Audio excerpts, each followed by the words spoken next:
Comment bien donner à boire à ton caméléon?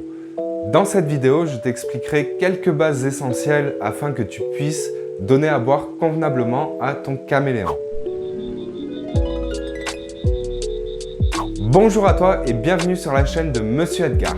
Aujourd'hui, comme je te l'ai dit, je vais te donner quelques petits conseils pour donner à boire convenablement à ton caméléon. Première chose, ça va être le dripper. Le dripper, c'est un système de goutte à goutte que tu vas pouvoir acheter dans le commerce. Je te glisse quelques liens en bas dans la description. Ça se présente comme ceci. Voilà. Là, tu vois le Little Dripper. Le truc qui est super bien avec ce produit, c'est que tu vas avoir une petite molette juste là, de façon à pouvoir régler le débit de ton dripper. C'est de la marque Zoomed, j'en suis super content. Tu fais en sorte que ton goutte à goutte va couler sur les feuilles d'une des plantes que tu auras mis dans le flexarium de ton caméléon. D'ailleurs, je te glisse une petite vidéo juste là sur quel type de plante mettre dans le flexarium de ton caméléon. Tu fais ça proprement, tu vas découper un petit peu au-dessus du flexarium de ton caméléon, tu vas mettre le petit tuyau dedans et tu vas faire en sorte que la goutte va tomber sur la feuille d'une des plantes de ton flexarium. Ton caméléon s'abreuve généralement le matin. Dès que les lumières vont s'allumer, il va généralement aller boire et après, il va aller se poser au soleil. C'est un peu une routine un petit peu quotidienne. Après avoir pris son petit bain de soleil, il va aller se nourrir. Je te glisse également une petite vidéo juste là sur comment bien nourrir ton caméléon. Une fois qu'il a mangé, il va alterner entre point chaud, UVB, il va se balader dans le flexarium. Essaye justement de faire un flexarium quand même assez grand. Ne prends pas des petites tailles.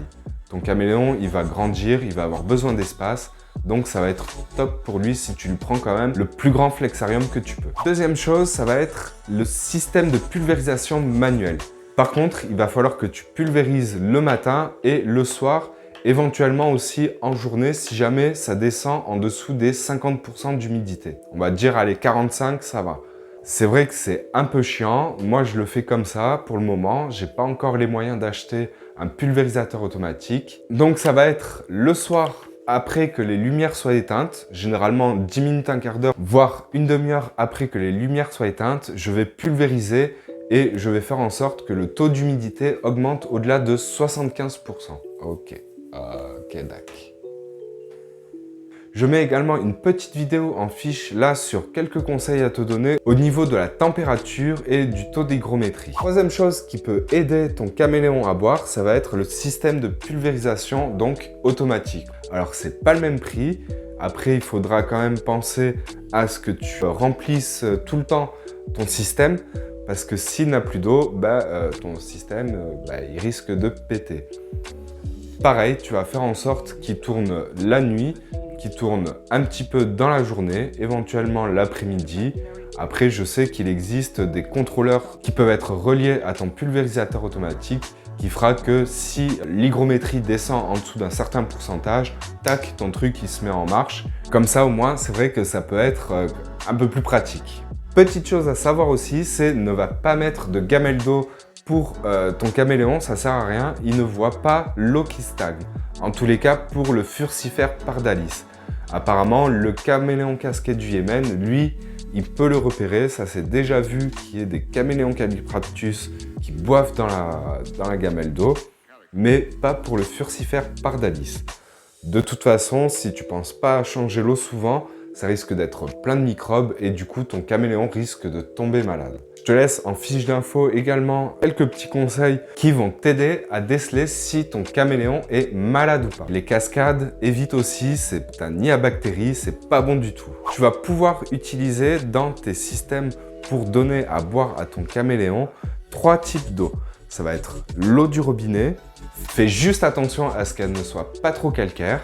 Après, tu vas avoir l'eau osmosée que tu vas pouvoir acheter en animalerie ou si tu as un osmoseur chez toi, la fabriquer toi-même. Enfin, il va y avoir l'eau de pluie. L'eau de pluie, tu peux l'utiliser, il n'y a pas de souci. Fais juste attention quand même que ce ne soit pas directement en bas de la gouttière car il peut y avoir des métaux dedans. C'est tu vas déposer un plat à l'extérieur de façon à ce que l'eau de pluie tombe directement dedans. Pareil, n'utilise pas l'eau de pluie qui a traîné dans les jerrycans pendant je sais pas combien de temps. Ça va être croupi, c'est pas bon du tout pour ton caméléon. Par contre, n'utilise pas l'eau déminéralisée. C'est ce que tu vas acheter dans les grandes surfaces. Ça va être à côté de l'acétone et de l'alcool, c'est ces petites bouteilles blanches. Là, celle-là, non, tu lui donnes pas à boire avec ça. C'est pas bon du tout, il n'y a pas ce qu'il faut dedans. Notamment certains sels minéraux que tu vas pouvoir retrouver dans l'eau du robinet. Alors, je te refais une petite synthèse de tout ça. Ça va être un Little Dripper ou un système de goutte à goutte que tu auras fabriqué toi-même ou que tu auras acheté en magasin. Après, il va y avoir le système de pulvérisation manuelle et enfin le système de pulvérisation automatique.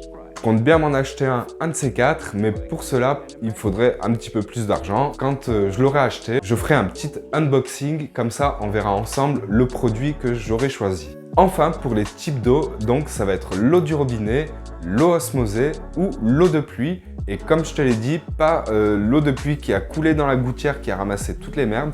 Non, l'eau de pluie qui est directement posée, tu mets un petit contenant, l'eau de pluie qui coule dedans.